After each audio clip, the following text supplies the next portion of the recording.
Long ago, after the Great Spirit Kichi-Manitou created humankind, the Anishinaabe wandered away from their peaceful ways and began to fight amongst themselves. Brother fought against brother, and sister fought against sister. Gone were the people's harmonious ways. Discord, jealousy, and bitterness ruled the people. Seeing that the people had lost their peaceful ways, and there was no longer respect for all living beings, Kichi-Manitou decided to cleanse the earth by bringing about a flood that drowned the Anishinaabe people and most of the animals. This flood was known as Mushkobe 1. The only person to survive the flood was Nanabuzu and a few animals that could swim or fly. Nanabuzu floated on a log and searched for land. No land could be found because the entire earth had been flooded.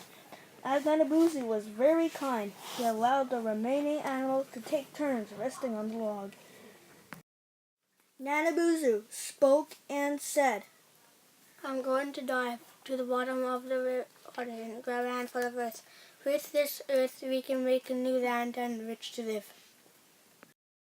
Nanabuzu dived into the water and disappeared for a long time. The animals waited and waited. They thought that he had drowned. Finally, Nanabuzu surfaced, gasping for air, and muttered, The water is too deep for me to reach the bottom. Then Man the Loon spoke. I can catch it into the water. That's how I catch my food. I will try to make it to the bottom and return with showers in my beak.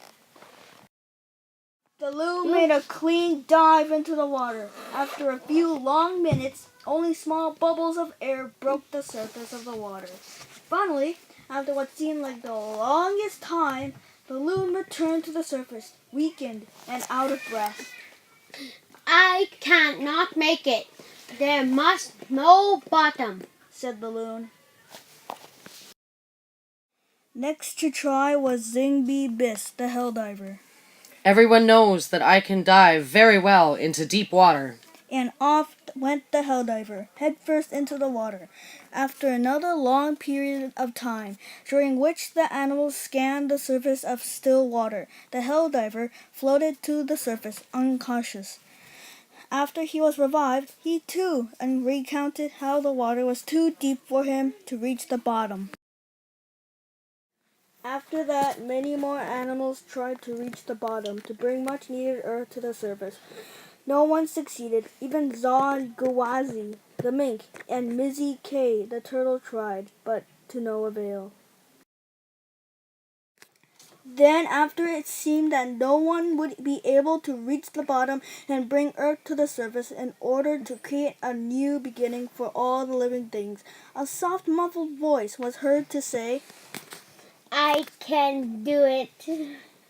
To everyone's astonishment, they looked about trying to see who had just spoken. It was Wazusk, the muskrat, who came forward. Again, he repeated, I'll try. Some of the other larger, more powerful animals mocked the little muskrat. Nanabuzu spoke, reminding everyone that only Kichi-Manitou can place judgment on others. Like the others, Wazusk, the muskrat, must be given the chance to contribute.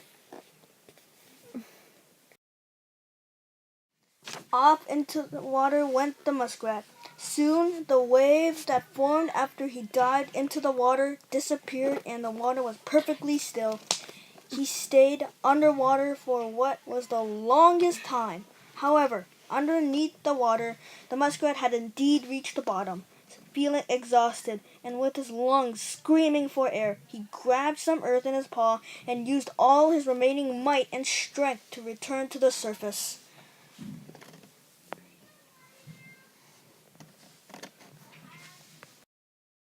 On the surface of the water, everyone waited and waited for what seemed an eternity. Finally, the muskrat's body floated to the surface. Nanabuzu pulled the motionless body onto the log. Brothers and sisters, said Nanabuzu. Muskrat went too long without air, and now he's dead. A song of mourning and praise was heard across the water as the muskrat's spirit passed on to the spirit world. Suddenly, Nanabuzu realized that the muskrat's paw was clenched tightly. He carefully opened the small paw and then realizing what the muskrat held so tightly, exclaimed in amazement. Look, there's a small ball of earth in Muskrat's paw. All the other animals gathered around in awe and excitement. They all shouted with joyfulness. Woohoo! Muskrat sacrificed his life so that life on Earth could begin anew. Nanabuzu took the ball of earth and held it in his hand. Just then the turtle swam forward and said, "Use my back to bear the weight of this piece of earth. With the help of Kichi-Manitou, we can make a new earth." Nanabuzu put the small piece of earth on the turtle's back. Suddenly, the wind blew from 4 directions. The tiny ball of earth started to grow. It grew and grew until it formed a mini sea, or island in the water. The island grew larger and larger, heavier and heavier. But still, the turtle bore the weight of the earth on his back. Nanabuzu and all the animals danced in a widening circle and sang songs of praise on the growing island. After a while, the 4 winds ceased to blow and the water became still. A huge island sat in the middle of the water, and that today is known to us as North America.